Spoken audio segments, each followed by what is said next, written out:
Page 64. The warrior of the light unwittingly takes a false step and plunges into the abyss.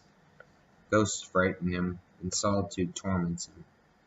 His aim had been to fight the good fight, and he never imagined that this would happen to him.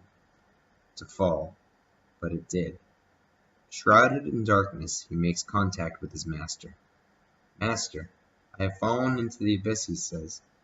The waters are deep and dark. Remember one thing, replies his master. You do not drown simply by plunging into water. You only drown if you stay beneath the surface. And the warrior uses all of his strength to escape from his predicament. Page 65. The warrior of the light behaves like a child at times. People are shocked. They have forgotten that a child needs to have fun and to play, to be slightly irrelevant,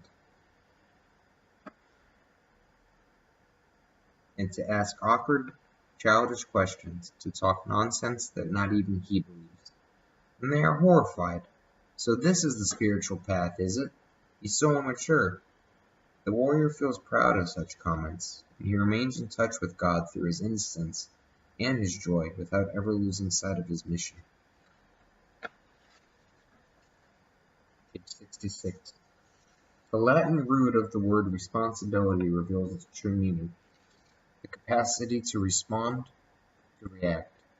A responsible warrior is one who has proved able to observe and to learn.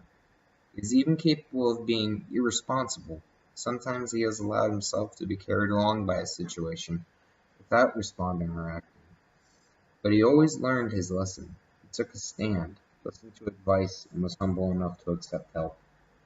A responsible warrior is not someone who takes the weight of the world on his shoulders, but someone who has learned to deal with the challenge of the moment. Page 67. A warrior of the light always chooses his battlefield.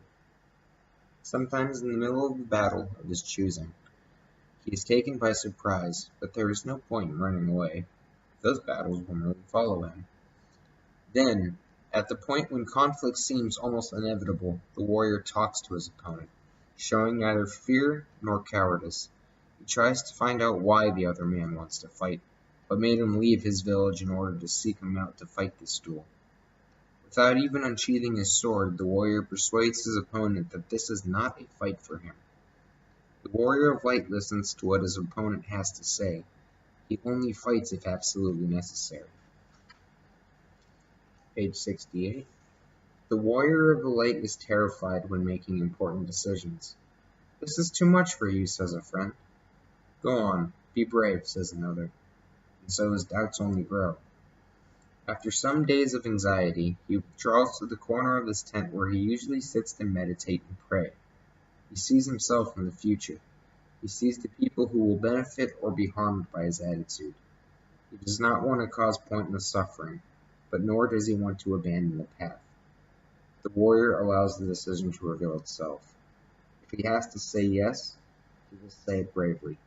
If he has to say no, he will say it without a trace of cowardice. Page 69. A warrior of the light accepts his personal legend completely. His companions say, he has remarkable faith.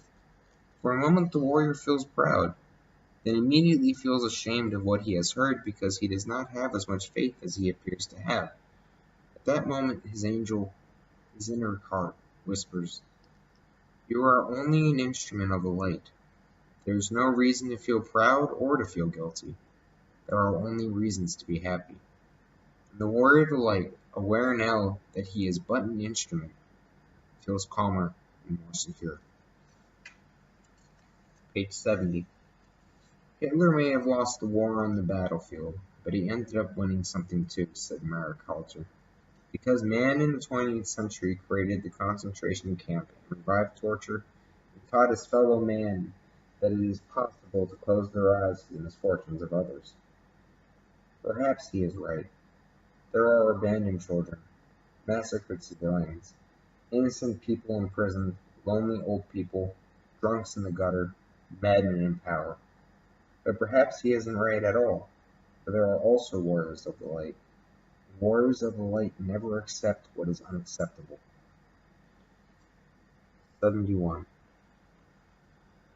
The warrior of the light never forgets the old saying, "The good little goat doesn't bleat." Injustices happen. Everyone finds themselves in situations they do not deserve, usually when they are unable to defend themselves. Defeat often knocks at the warrior's door.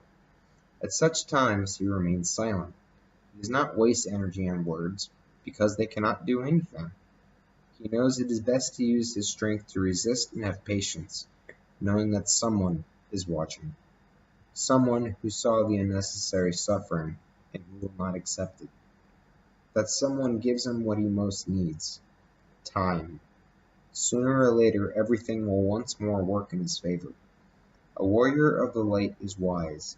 He does not talk about his defeats.